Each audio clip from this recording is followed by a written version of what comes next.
Hello and welcome to Setting the Pace from Paceworks. I'm Gabrielle Hase, I'm Diane Perlman. and today we're talking with Fiona Salmon, Managing Director of Mantis, the AI-powered brand safety and contextual ad business backed by Reach PLC. Fiona has 20 years in media and ad tech. She stepped into the MD role in June of 2024, and last year was selected as the Ad Tech Personality of the Year. Congratulations, Fiona. You've got a lot on. Thank you. Yeah, thanks for being here. And today we're going to talk about what it actually takes to go from being the person who wins the business to the person who runs the business. So welcome, Fiona. We're really glad to have you on. Thanks for having me. Looking forward to it. So Fiona, just to start off, a lot of your career has been about commercial growth. You've opened doors, you've built relationships, and you've won deals. And now you're running the entire business. So I'm curious to hear just a little bit about how you navigated going from running a function to running all of the functions and what you kind of found along the way. Yeah, sure. Happy to. So absolutely. I've been very revenue focused for all of my career and remain to be. So the more that I've kind of moved upwards into the MD position is that, you start to realize that revenue is more of an outcome. It's not really the whole job, obviously. We all want to hit our budgets, but it's not everything. So you actually need to think more about building the right conditions to allow that growth to happen in order to reach your revenue goals. So you start looking much more towards the product and the strategy around that. How do we retain our customers? Are we hiring the right people? What's our culture like? Delving into like operational efficiencies where you can make things more efficient. Efficiency is actually one of my core values. So that's an area that I love. And then obviously along with revenue comes, are you profitable? So it's all very well hitting a figure, but if it took you the same amount of money to get there, then what are we all turning up for? So along with that, you're then trying to make investment decisions. Are we using the right technology? Do we have the right people, et cetera, et cetera? So a big growth point for me was accepting that I can't be in every important meeting. I'd love to be, but I'm not a controlling person in that way. You have to really just trust that you've got the right people in role. So I found that my sales kind of like head is more about function optimization. Whereas when you're thinking with your business head, it's more about system sort of like optimization. So is that system working well together? It's a bit like, it's not just the oil in the car, it's the whole mechanism, isn't it? So that drives it forward. So that's kind of like, that was the biggest turning point for me, kind of like moving upwards into an MD position. So Mantis is actually my second MD position. I was also MD at 1+X. Really similar though, because both kind of land and expand roles where you're still very much expected to roll your sleeves up and get the revenue in, lead by example. I love being on the coalface with the team because then you can really understand the pressures, what the market's saying, and then how to adapt. So I found that I really needed to like balance that commercial ambition with maturity, whether that was my own maturity or whether that was maturity of the product that you're working on behalf of, or indeed the market and the industry that you're working behalf of it. So that's a really different perspective to have, isn't it? I used to be very quarterly focused, like am I hitting my quarterly targets? Whereas now I'm much more focused on the next 2 years, I'd say. I started to think, am I focused further than 2 years out? And do you know what? I think 2 years is just about as far as we can focus at the moment. And even that feels too far away. Do you agree? Yeah, I mean, definitely. I think I was just at an AI event last night and they were talking about planning horizon and, everything seems to be kind of collapsing. Yeah. It's so truncated, isn't it? Because we really don't know what things are going to be in 6 months, let alone 3 years. So that's a real change. But the board still wants to know what the ostensible direction of travel is, and you have to say something that's potentially credible, but also might not have any relationship to reality in 3 months. So it is tricky. Yeah, for sure. And we'd be curious to know, what's the first assumption that you walked into Mantis with, and did it survive the first couple of weeks, or was that myth that was busted straight away? That's a really good question. So my biggest assumption was, I suppose, that if you build something genuinely valuable, i.e. you've got a product that really moves the needle, that the market will move towards it quickly. I had obviously had experience of this at OnePlusX as well. Like, the technology that I represented there was really new, really interesting, and I knew it worked, but market adoption is just so slow. Mantis solves real problems because we're using it ourselves at Reach. So I came in thinking that, well, as soon as people see the evidence, adoption is going to be really straightforward. We're going to just climb really quickly. But in reality, our industry, it doesn't run on logic like that. I wish it did. Being a really good product just isn't enough. Hmm. Yeah, and especially in a crowded market, right? I mean, in a fragmented market, there are so many products on offer. Yeah, exactly. That's right. And a client needs to feel really safe, and that it really needs to be commercially compelling. So I've had to pivot some of the, not products themselves, but the pricing of the products, Mhm. because approaching the market that I'm within with a SaaS kind of offering, Mhm. that's tough right now. So innovation, I suppose, and what we're trying to do to the market, which is education, is as much about changing behaviors of your clients as much as it is about having a really good solution.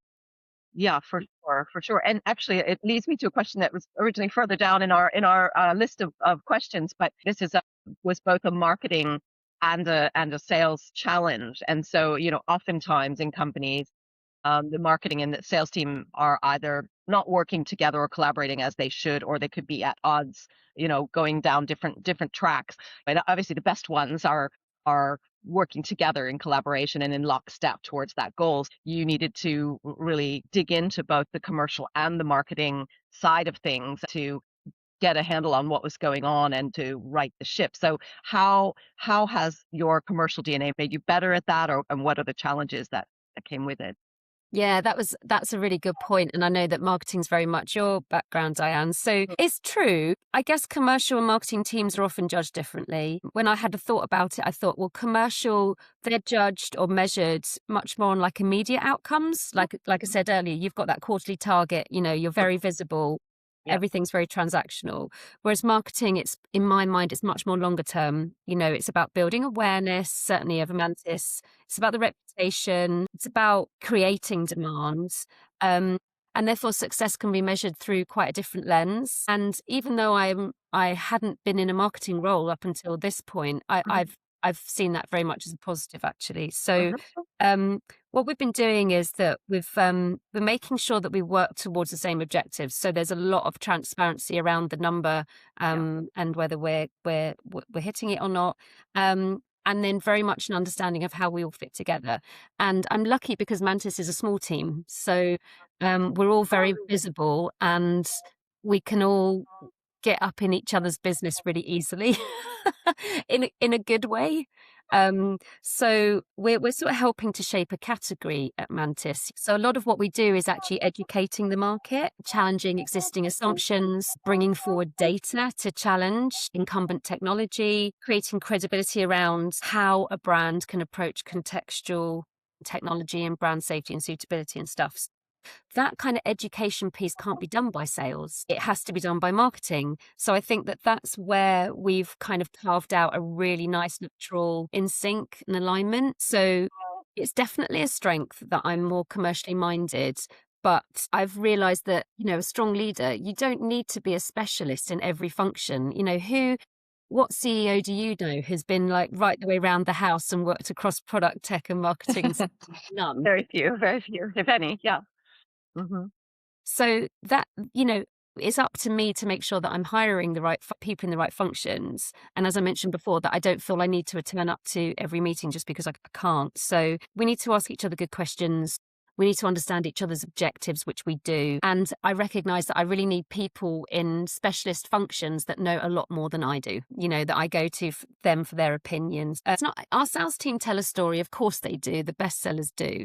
But marketing can tell it at just a much, much wider lens, which I really enjoy being part of. Yeah, that's great. Really, really great to hear. And it sounds like you've got a very healthy the functions and how they can operate. bringing in the experts to do the work. And that brings on to the next question, which is what about when things get hard, or when when you've not got that skill set in your team? How do you build your trusted inner circle? Do you rely on external experts when things get hard? How does it work for you, or how have you approached it? Sure. So I do have some trusted peers that I go to. I also have a business coach, and she's been with me for some years. Amazing. So quite often I contact her. My dad was also a managing director across a multifunctional business in manufacturing. So I go to him for a lot of advice, or just someone to listen to me Hmm. prattle on. I use my other half as well. So he's not in our industry at all.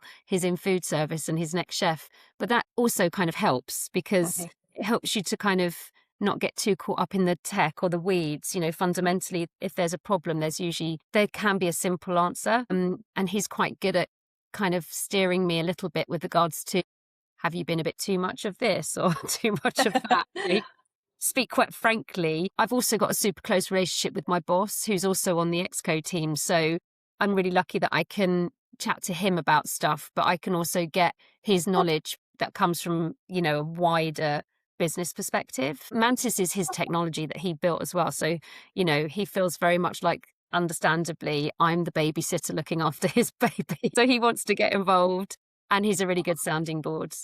Do you know what? I've just always remained open to feedback, whether that comes from, a junior exec, or whether that comes from the CEO.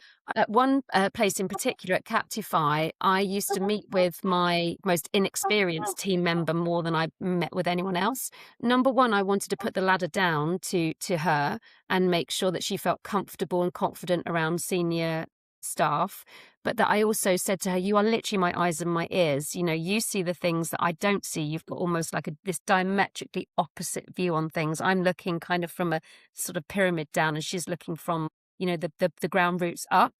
And I was just like, I think between us, we can kind of cover things off pretty well. And I want to make sure that you feel comfortable giving senior people feedback, and that you do it in the right way. And I'm your first line of doing that. So I haven't done it so much here. That's because a lot of my team are just senior ICs anyway, but I always ask for feedback. And I actually run my own 6-monthly feedback loop, and I make them write some anonymous feedback to me every 6 months, so that they know that I'm I open to mean, it.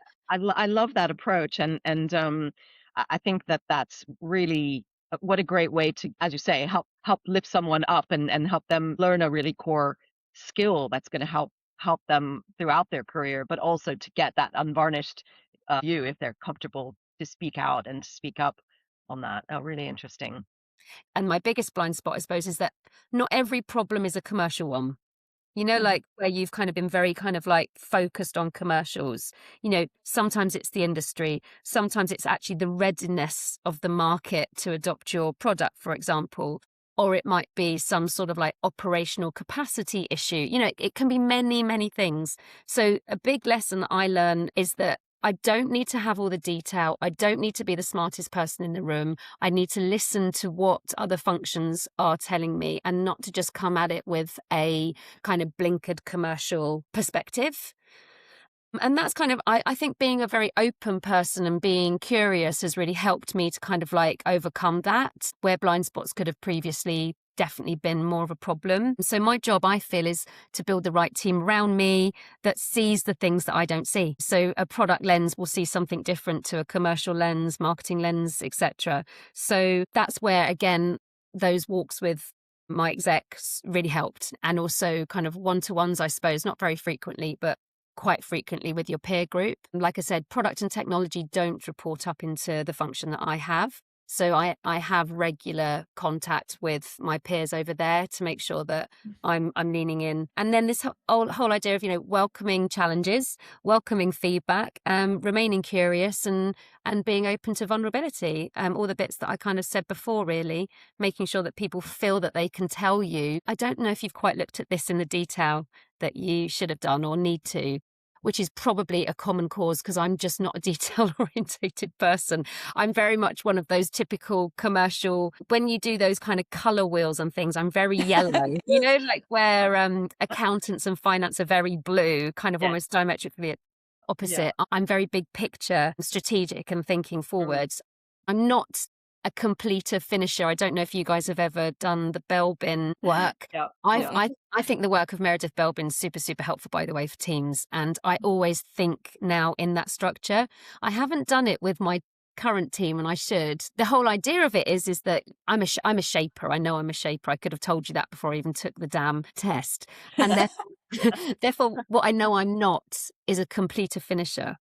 Actually, I've become a completer finisher from knowing that blind spot very early in my career. Or if I'm not going to do it myself, I have to make sure I'm surrounded by people that do the completer finisher work. Do you see what I mean? So those kind of things can be really, really helpful.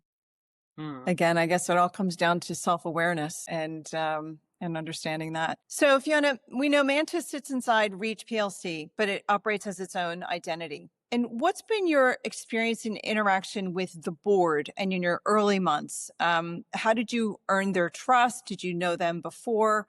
Take us through a little bit about navigating that relationship. Sure. So being part of Reach PLC does give some significant advantages, right? But the trust part comes from earning it. Terry Hornsby and I have known each other since something like 2013. 2014. In fact, we know this because he mentioned this week that he found some old emails from me back in that at that time. So, and we felt we'd already known each other about a year by then. So Terry had already bought technology from me or heard me pitch advertiser technology that's relevant for publishers. So there'd already been a level of relationship and trust there, which he's obviously the board or the exco member that I report into. Being at Reach, we've got like access to incredible publishing expertise, scale and data, but Mantis operates in a very competitive, as Diane mentioned, very competitive, very full up, very crowded area of the ad tech market where it's really important to like maintain our particular identity. So we're not particularly siloed, but I see us as a department within Reach. And certainly we're a department within Terry's broader organization. So my conversations with him and the broader exec team are mainly around market headwinds, which they really understand being a publisher in this current times. And we talk a lot about strategy, product fit, where Mantis also fits into the wider future of the business. Obviously, Reach's heritage is print publishing. So we've seen obviously big changes there. And so what we're always thinking about is diversification of revenue and how to kind of like move with the times and move towards the future. So I've really appreciated that. Actually, the Exco has a genuine curiosity about how tech and AI are creating value beyond that traditional print publishing model. So that's been a really great conversation that I've had with them generally. Being a strong leader, and I suppose my experience up until this point has got me into the room, right? So knowing Terry, knowing Piers North as well, got me into that room. But, you're actually going to be judged on the decisions that you're making here and now, right? And that's, I think, where trust starts to build. They want to see someone that's consistent, someone that's transparent, someone that's delivering continuously. So that's kind of the opportunities that I take to report up into the board and the Exco. So yeah, like I said, your reputation, I suppose, is what gets you invited into the room, isn't it? But then it's what you're doing while you're here is as to whether you stay in it. So Fiona, can you shed a little bit of light on the gender makeup of your industry? I mean, Diane and I deal a lot in tech. Many times we're the only woman in the room, often at board level, we're the only one around the table. It is changing, but very slowly. And we've got scars on our backs to show for it. Wondered what your experience has been looking through the diversity lens and how you've managed to overcome any of the challenges that have come up. Yeah, sure. So funny, when I was reading my notes and writing some stuff up last night, I was like, right, what is it like to be a female leader? And then I was like, heck, why am I using like the term female? I know. A guy wouldn't sit here and say, what's it like to be a male leader? I know. It's funny, isn't it? The irony. Yeah. Yeah, it's weird. But so listen, it's definitely still male dominated, isn't it? In the industry at a senior level. But I do think it's improving. If I'm honest, I've never consciously tried to become something different or someone else in order to fit into the environment I find myself within. I haven't. And I've always questioned over the years where that really comes from. And it's something that me and my business coach have talked about sometimes. I don't know where it comes from. My father was, pretty successful in business. He has 2 daughters. So he hasn't had a boy to kind of like pass the baton onto in that kind of way. And therefore, I've been the one that he's passed the baton onto. So same with my sister. We're identical twins, and I'd love to get her opinion on this particular question because I've never felt that being a woman has held me back. It's either because I've unconsciously decided not to let it, or whether I'm just incapable of being someone different.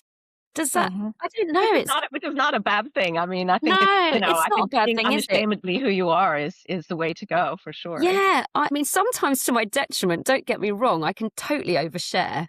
And I need to make sure that I'm doing less of that in really professional situations. I think I kind of know when I can overshare and when I can't. But yeah, something that Ben on my team pulls me up on actually really reminds me of something that was happening last week. But throughout my career, I've always spoken up.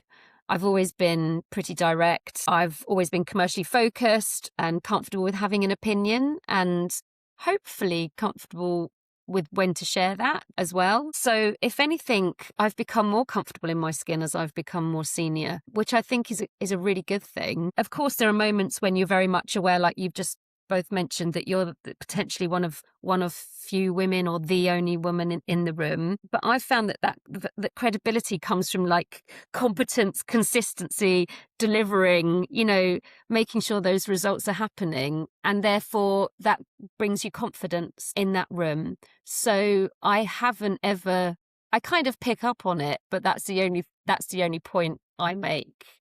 From a diversity lens, there's not people from different backgrounds to me that are also represented within that room. That's something that I think that we're all very much aware of now. So I guess that once people, whether they're male or female, once they trust your judgment and see that you execute, those things become more important than pure demographics, don't they? Are you standing on business, as Justin Bieber likes to say? See, down with it.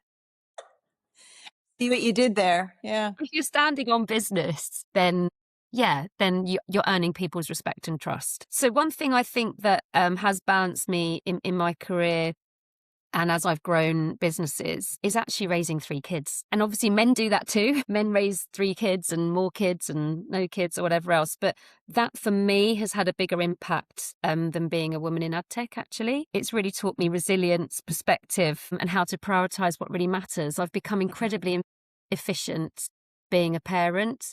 And I think that also, I think I was a very nurturing leader, possibly too much at points in my career. And now having 3 kids to nurture at home, that's kind of now got a place. And that place isn't necessarily in the workplace anymore. Does that make sense? So I've become a Yeah. leader that's a little bit more, probably a bit more forthright and a bit more challenging and a bit stronger, actually. Less of that sort of nurturing warmth that was probably a bit too much at times. Yeah. No, Oh, that's it's so really interesting. interesting. Yeah, I'm actually curious because we kind of have a hypothesis that women, because there are fewer of us in the room, when they do get, say, promoted from within or dropped into a company, they're going to have typically, I mean, not in your case, but typically fewer allies on the board, maybe fewer allies within the leadership team itself, true allies. And because that role is essentially a peerless role, there's only one MD or one CEO in a business, that it becomes more lonely and more difficult at times, not all the time, because obviously you're an amazing connector and relationship builder, and that's such a core piece of who you are and what you do. But yeah, interested in how you've thought about that in the past. Yeah. And you're right, Diane, there is going to be a lot of women that definitely recognize that experience, and like I said before, maybe it has been happening to me and I've either chosen not to recognize it subconsciously or I recognized it but refused to let it hold me back in a way. So I've certainly had times in my career where I've looked around the room and wondered if everybody has been treated through the same lens or whether there hasn't been a little leg up here and there for certain individuals. Okay. There is a time early in my career where another person who was male, was considered for an MD role, and I didn't have a chance to be in the room to even get a look in, you know? And I had been off on maternity leave actually for that previous year. So maybe that had meant that I wasn't physically in the room. But I made peace with that pretty quickly because I wanted to have children and I hadn't been in the room for a year. And yes, it is unfortunate that, it's still the women that give birth. And it is unfortunate that in this country, paternity leave isn't equal between men and women. So we're always going to have that bias, unfortunately. And it comes potentially at a time when you're just hitting those milestones where you're just about ready to get into that different room, aren't you? That stung for a bit, actually. But do you know what? I just used it as power in the end, internal power, to just kind of go like, do you know what then? If I'm a bit jealous about that or I'm feeling a little bit bereft, that's great, because jealousy is an emotion that really shows you what you do want. And that is really helpful. Clarifying, isn't it? Yeah, it can be very Yes. focusing. It's so clarifying. When I see someone driving a car that I've been secretly wishing I could afford for some time, I'm like, well, maybe that's actually something I should really try and work towards for myself, So that's how I chose to work with that. And do you know what? I haven't thought of that example at all until now for many, many years. It's about focusing on what you can control in that situation. I couldn't control that person got offered a role, and in fact, they didn't put it out to anyone internally or externally. So don't even know if you're actually allowed to do that sort of stuff, but they did. And I reckon there was many more people that also probably would have liked that role across different departments as well, not just in commercial. So I think the more healthy thing in that situation is to focus on what you can control. And is turning up, delivering, being consistent, being a clear communicator, bringing your full self to work, which I very much admire and allow people to do. Yeah. Great. Yeah, I think that's great. And a final question for you is, what do you know now about your first 180 days in the role? If you could cast your mind back, almost 2 years now, that you wish you'd known before you started. I wish I'd known that Google were going to really stuff up publisher traffic. Because that has taken like £1 million of revenue off my line this year. Traffic decrease across publishing has really impacted publishing, and the publishing model is still about monetizing page views. And I suppose that having something massive happen like this, it does force us to find different, and it's a great way to yield and bend your strategy, and you just don't know what's around the corner. But that has been a really big one. Also, it means that people that I've been selling to haven't seen our products as a urgent product, because they're so desperate for revenue.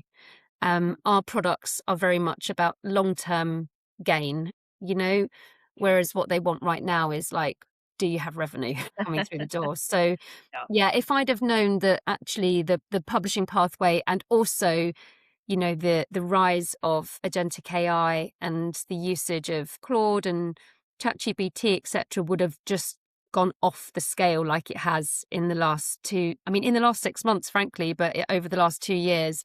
If I could have seen that one coming as well, gosh, we could have prepared, I guess. But, Mantis can really help publishers to give better signals out to the ecosystem, no matter what that ecosystem is. It might be an agentic AI bot working for their users, trying to find the answers, or it might be Google search. It's all about giving the right signals to the ecosystem and getting found. But those two things have been monumental over the last 2 years, and have really defined and shaped the strategy, I suppose, that we're now working towards as an ecosystem, not just as a Mantis product. Yeah, certainly big shifts all around. The ability to see around corners, I suppose, is the holy grail, especially when it comes to the wily ways of Google and the other big players who so much of our business fates are in their hands. We have the algorithms that Yeah. chop and change all the time. So, I mean, this has been really brilliant. Thank you so much for all of your insights and your honesty and that vulnerability. It sounds like you are someone who's just been turning up. You've been consistent. You are not afraid to walk into any room and be who you are, and you've earned that. You've earned that right. So it's great to hear your story, and I'm sure that people watching will take lots of lessons from this. Oh, thank you. I've really enjoyed chatting to you both. Thank you so much for having me, and I hope people can get something from it. Thanks, Fiona. And that's a wrap on another episode of Setting the Pace with Paceworks.